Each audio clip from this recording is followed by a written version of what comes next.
Jordan, it's great to interview you again. I interviewed you back in October last year, and then I've now made 2 documentaries about you. And a big focus for Rebel Wisdom is kind of making sense of the cultural moment and making sense of your success and what it represents. And I don't know if you remember, but the very first question I asked you back in October in the interview was, firstly, what do you make of your success so far, and are you ready for it to continue? Because I had a sense back then that what your message represented was something the culture desperately needed. The sort of, and what that signifies to me is a kind of reintegration of the sacred. Did you have any sense back then the exponential success that you were going to have between then and now? Well, I mean, the most likely outcome at each of the, what would you say, at each point where I might notice what's going on around me has been that this will stop, but it isn't stopping. So I've been thinking about that pretty much nonstop, I would say. And I have some solutions, let's say, or some ideas that I didn't present in October. So one of the things I've realized is that part of what's accounting for the popularity of my ideas is actually a secondary consequence of a technological revolution. And I've seen that more clearly since October, partly because I can see the mainstream media dying at a faster and faster rate, and the alternative media expanding faster and faster. So television, radio, and the classic print media had shared one thing in common, which was an extreme restriction in bandwidth. This was especially true of television, because each minute of television, given the necessity to broadcast and the expense of that, was unbelievably expensive. And so there just wasn't time to do anything on television. There's no time. And so if you had something important to say, or even something unimportant for that matter, most of the time it had to be compressed into something approximating 30 seconds, which wouldn't even be your words. It would be a journalist commenting on what you said. And if you were really pushing the envelope, maybe you'd have 25 minutes on a talk show that was devoted to your ideas. But then even that would be highly scripted. And so television made people look stupider than they were, even to the producers of television, because of this narrow bandwidth. The rise of video online, and audio as well, has blown the bandwidth limitation out of our mass communication. And it turns out that people are smarter with longer attention spans than we thought. What happened with me was that, for one reason or another, I was an early adopter of that technology. And so there's this massive technological transformation, which is a Gutenberg revolution in the provision of video and audio. No barrier to production, because it doesn't cost anything. Anyone can do it. People can communicate with it. You can cut up YouTube videos. You can make your documentaries. The entry point is easy. Audio podcasts and that sort of thing, which can be of indefinite length, allow people to use found time to listen. More people can listen than can read. Like, all of these things add up to a massive technological revolution. And it's that upswell in technology that's in part has propelled what I've been doing to this mass audience. And so that's been a relief to figure that out, because it depersonalizes it to some degree, right? And so I use the metaphor, when I've been asked about this before, of being on a wave. I'm surfing on a giant wave, but the wave isn't something that I've done. It's part of this technological revolution. So that's a relief to know that. And I'm quite convinced that that's the case, because there are other people who are occupying the same space, essentially. Joe Rogan is a very good example of that, and the various commentators on YouTube who've become increasingly influential and powerful. Same thing. Driven by the technology, they happen to be early adopters. And then there's a secondary question, which is, well, is there anything specific in relationship to my content, let's say. And I would say also that is the case. And I think what I've been able to do with reasonable effectiveness is to draw a conceptual equivalence between the meaning that's necessary to sustain you in life, given its suffering and malevolence, and the necessity to adopt responsibility. And I think there's something new about that. I mean, I don't know how new. I'm sure I'm not the first person who's discovered that, but I think I've done a reasonable job of pointing out to people that the suffering that's intrinsic to life in the absence of meaning is not tolerable. It destroys and corrupts. And that the proper pathway out of that isn't rights or happiness or entitlement or anything that's associated with individual ease, let's say, but with the adoption of something approximating maximal responsibility. And people get that. Like it's not that hard to understand when it's laid out like that. And lots of people, especially young people, especially people who are young and also somewhat nihilistic in their orientation, perhaps because of an excess of intellectual criticism, they grab that immediately and think, oh, there's the missing piece. I see. It's that the antidote to this meaninglessness, this void that I'm confronting, isn't hedonism. It's not rights. It's not impulsive pleasure. It's none of that. It's responsibility. It's like, oh, yes, okay, that everything snaps into place. And so I think that's the most essential part of the message, to the degree that what I'm doing has an essential message. That would be it. And I do think that's what accounts for a large part of its impact. And you mentioned Joe Rogan before. You and he are grouped together in this sort of new constellation of the intellectual dark web. What do you see as what do you make of your kind of inclusion in this, and what do you see as its role going forward in the cultural conversation? Well, it's like a herd of cats, right? Because, so I've thought about, well, what unites us, to the degree that there's an us, because that's not so self-evident. There's enough of an us so that the name emerged and it's stuck. So there's something in common, because otherwise the name wouldn't have stuck, right? You can't name nothing. It doesn't work. And I've talked a fair bit about this with Dave Rubin, because Dave Rubin and I have been touring together, right? He opens my discussions and adds a nice comedic touch to them. And so what do we have in common? Everybody in the group is an independent practitioner, so an entrepreneur essentially, with their own media enterprise that's autonomous. None of us are serving any master except the audience. And we're all somewhat independent financially as a consequence of that. And so that makes us beholden to no master.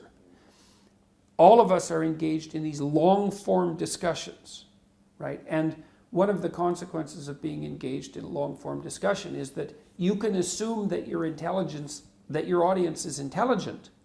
And so that's another thing that unites everybody in the group, is we all assume that our audience is intelligent.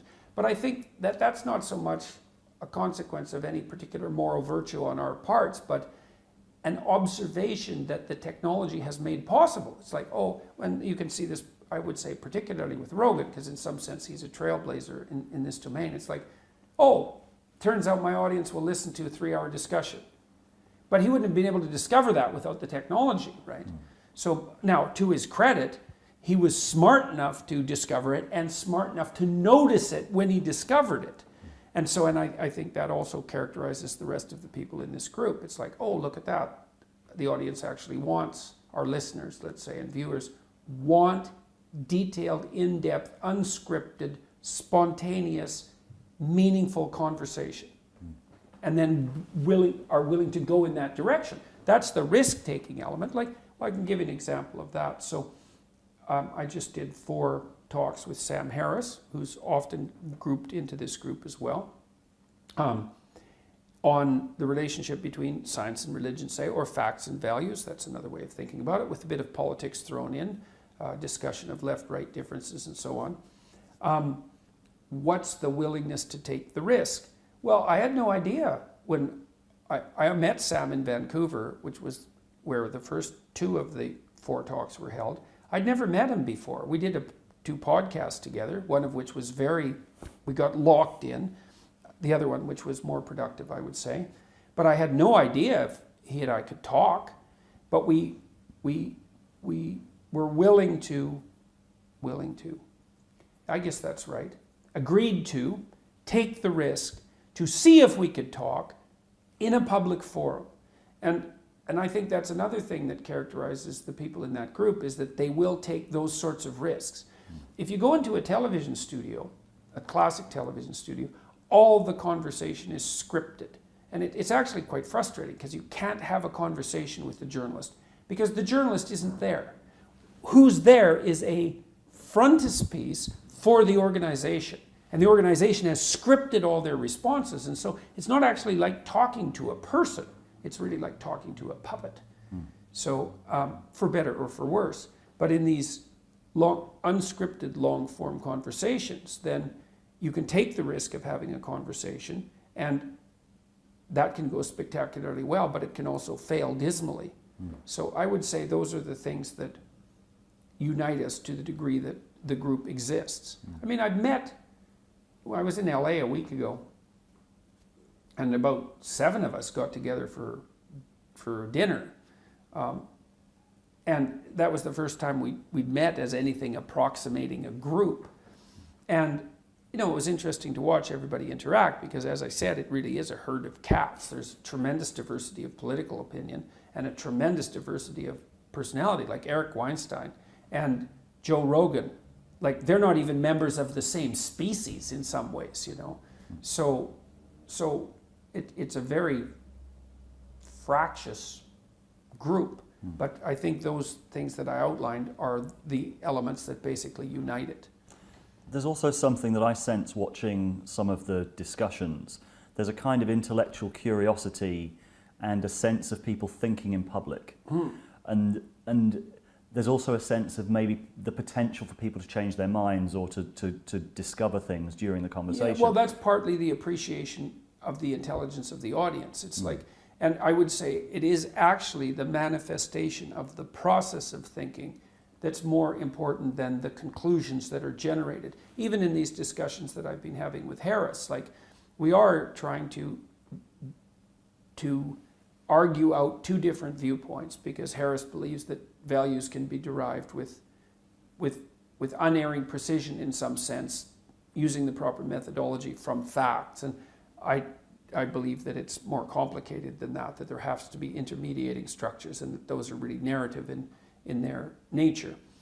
So there's a technical argument, as well as a variety of sub-arguments about the relative role of traditional religion and so forth. But the outcome of the debate about those issues is partly what people are coming to the talks to see, to determine what should the conclusions be. But a much larger part, perhaps, is to observe and engage, at least by proxy, in the process of dialogue. And that's more important, because dialogue is the process by which complex problems are solved, which is what makes me a free speech advocate fundamentally. Well, it's not an advocate. It's like, I realize that the protection for free speech is protection of the mechanism whereby complex social problems are solved.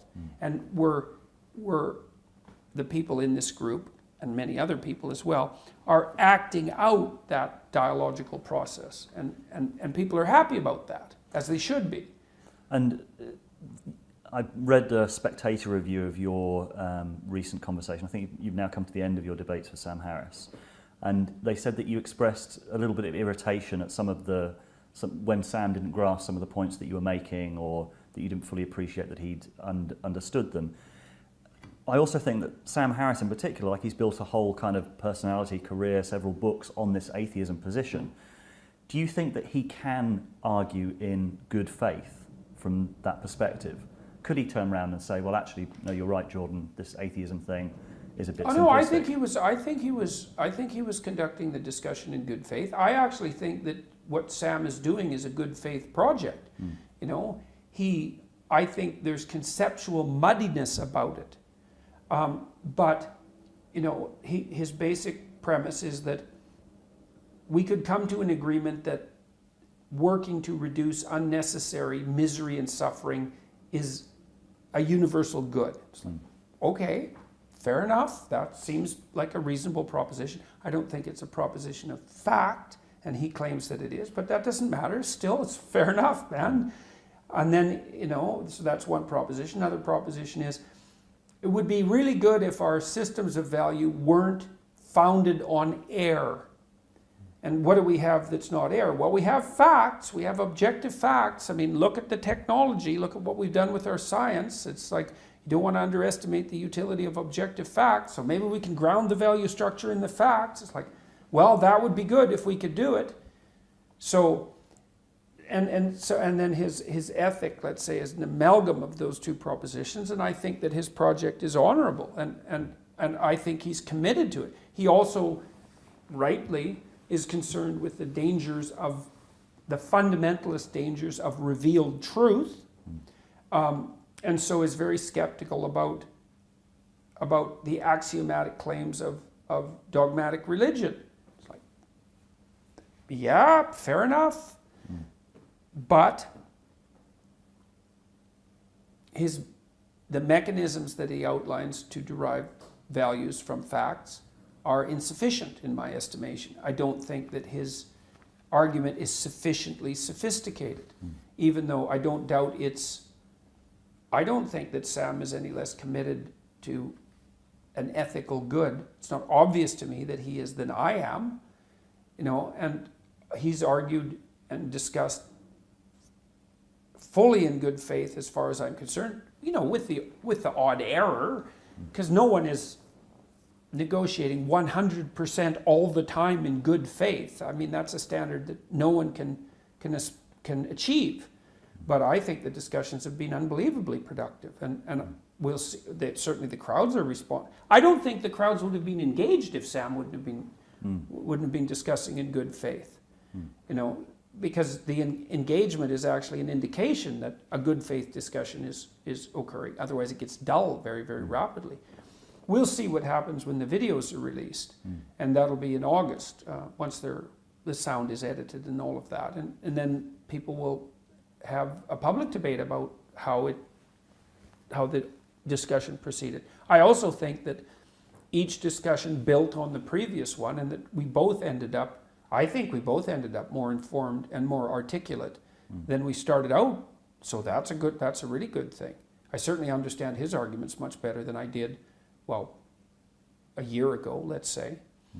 And I've heard Eric Weinstein describe sort of the cultural moment as a kind of civil war within the left, sort of extreme left, and then the sort of moderate soft left, which are probably sort of at least the dominating kind of paradigm in the media. I've got a lot of progressive friends, and what I see happening recently, maybe in the last couple of weeks, is a lot of them starting to grapple with your ideas. And looking at, asking this question, what can the left learn from Jordan Peterson? Which is a pretty new development, because I saw a lot of kind of reactivity to it before. How can you personally contribute to that debate? And is that a debate you're interested in contributing to? Absolutely. No doubt about it. No doubt about it. One thing that I've been doing in my tour repeatedly, when I talk about the first chapter of my book, which is Stand Up Straight with Your Shoulders Back, it's a discussion of hierarchies and their eternal nature, right? Because my claim is, and it's not my claim, I think it's mere fact, that organisms that have to cooperate and compete with other organisms of their type inevitably arrange themselves into hierarchies, and that's been going on for so long, which is at least 300 million years, that our nervous systems have adapted to hierarchies as if they're a permanent element of being, right? More permanent than trees, like seriously permanent. The most fundamental neurochemical, the one that regulates the entire brain, serotonin, is acutely sensitive to hierarchical distinctions. And so that's part of the proposition. So the reason I laid that proposition forward was to say, whatever pitfalls hierarchies might produce, you cannot lay them at the feet of the West, patriarchy, or capitalism. It's like, that's a non-starter. You're wrong. And not just a little bit wrong. You're so seriously wrong that if you insist upon doing that, you won't even achieve your own aims. Because you're actually not grappling with the problem. The problem is, if hierarchies are a problem, which they are, the problem is way more serious than mere capitalism.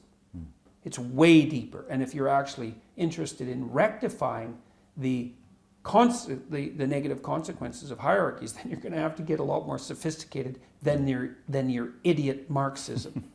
So part of the elaboration of that argument is, well, hierarchies are inevitable because we have to solve complex problems and we have to solve them socially. And when you implement a solution to a complex problem socially, you produce a hierarchy because some people are better at the implementation than others. So there's a hierarchy of competence, and then there's a hierarchy of distribution of the spoils. And in both of those hierarchies, you get a disproportionate clumping of resources at the top and dispossession at the bottom. It's in the nature of hierarchies. So what's the left for? The left is to remind those who are benefiting from the hierarchies that the hierarchy comes at a cost. And the cost is the clumping of people at the bottom. And that's an eternal cost, and it's not trivial. And so that's what the left should be properly focused on. The left should be providing the voice of those who are dispossessed by hierarchies. And the right should be saying, yeah, but the damn hierarchies are necessary. And they're not only necessary, but they're also productive. Then the left says, yes, but they tilt towards tyranny, and they can be occupied inappropriately by people who are playing games of power. Fair enough, the right has to take that into account. The hierarchy can rigidify and is likely to do that, and it can be taken over by people who are corrupt, and that's likely to happen. And so, but it's okay because the dialogue could work out. The right can say, well, yeah, we need the damn hierarchies and they need to be buttressed, and the left can say, yes, but they have to be maintained properly so they don't deteriorate and degenerate. And I think that's ancient wisdom. I think the ancient Egyptians had figured that out in their symbolic representations. So now, when the left goes too far, it does something like say, well, how about no hierarchies? It's like, no, how about not? Wrong. Because all that happens if you one of the things that happens if you flatten out the hierarchy is that you can't even organize your perceptions. You can't perceive the world without looking at the world through a hierarchy of value. And because you can't perceive the world unless you make one thing more important than all the other things, because you don't even know what to look at. And if one thing isn't more important than all the other things, then you have nothing to aim at. If you have nothing to aim at, then you have no meaning in your life. So the left can't just demolish the hierarchies in the name of some equality of outcome, let's say, because you blow out the future, you leave people aimless, and you destroy the very institutions that allow people to make competent progress in the world. That's not an acceptable outcome. So we have to agree to live with the tension. Necessity for hierarchies, the proclivity for them to pathologize, and the necessary voice of the left in speaking for the dispossessed. So, and I mean, as far as I'm concerned, I've said something approximating that through my entire career. And so the fact that the left-wingers have been irritated at me is, well, in some sense, that's an inevitable consequence of me taking on the radical left-wingers, but it's also the refusal by the moderate left to deal with their internal problems. And the sticking point that I hear a lot from my sort of more progressive friends is your sort of primary focus is on the individual. Yeah, well, that's too bad for them because the primary focus should be on the individual. I can agree with that. The paradox that they would say, it's like, okay, focus on the individual, but you have to accept that there are some situations that are much more conducive to an individual thriving than other situations. And so their focus is on structural inequality, you're focusing on the individual. Is there not some interplay between the two? Oh, definitely. Well, obviously, because people do have group identities. The question is whether the group or the individual identity should be paramount. And the leftist answer, the radical leftist answer is, Well, look, it's not me that's failing to take into account those two levels of analysis. It's the bloody radical leftists, because for them, it's the collective, and that's that. And so it's obvious, as far as I'm concerned, that people have their individuality, and then behind that they have their group, multiple group identities, which is also a big problem. But also poverty or any of these situations that make it much more difficult for people to self-actualize. What I think they'd argue is they don't hear you talk about that very much. Well, it isn't. First of all, it's not self-evident. Like I don't accept Maslow's hierarchy of needs. I don't think it's necessarily more difficult for people who are poor to self-actualize. Sorry, I don't buy that. Because what that would mean, think about what that would mean. That would mean that the rich are morally superior. That's what that means, because they have all the opportunities to self-actualize. So obviously, if the material conditions are the prerequisite for self-actualization, then the rich are morally superior to the poor. Is that really an argument we want to make? And in fact, I don't think that that's even vaguely reasonable, because one of the things that does help build character is privation. Now, obviously, starving to death is an excess of privation. So there are limit conditions. But it's a leftist trope that the provision of additional material resources will produce ethically superior human beings. Sorry, not true. And in fact, sometimes quite the contrary. So I don't buy that argument in the least. I also think that under most circumstances, accepting those of exceptional privation, and even perhaps under those conditions, in most cases, your best bet to move people forward is to concentrate on the development of their individual character and their individual moral character. And because your moral character is actually the set of tools that you have to operate effectively in the world. Because otherwise morality would be of no utility. And morality is, in some sense, precisely that which is of maximal utility.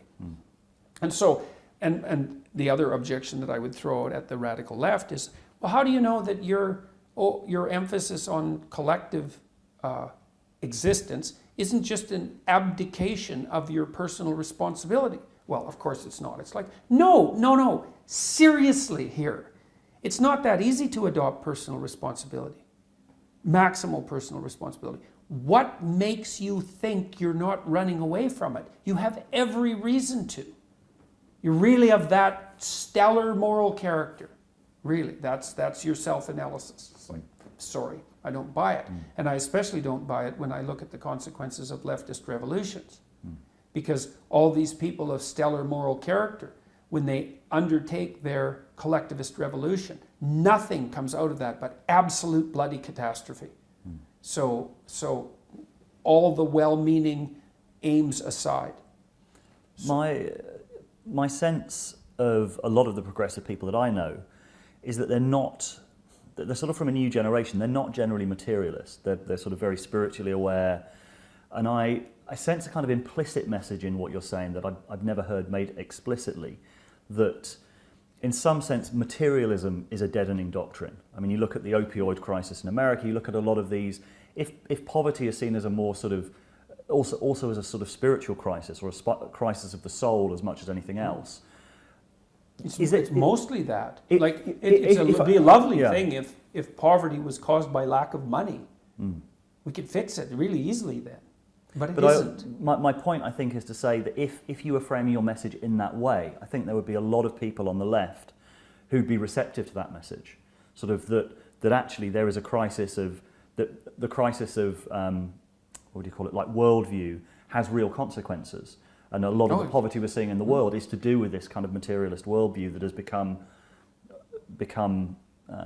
corrupt, or at least kind of stripped all of the meaning and purpose out of the world. That's a good point. Well, right. Well, I mean, I don't believe that materialist hedonism is a sufficient solution.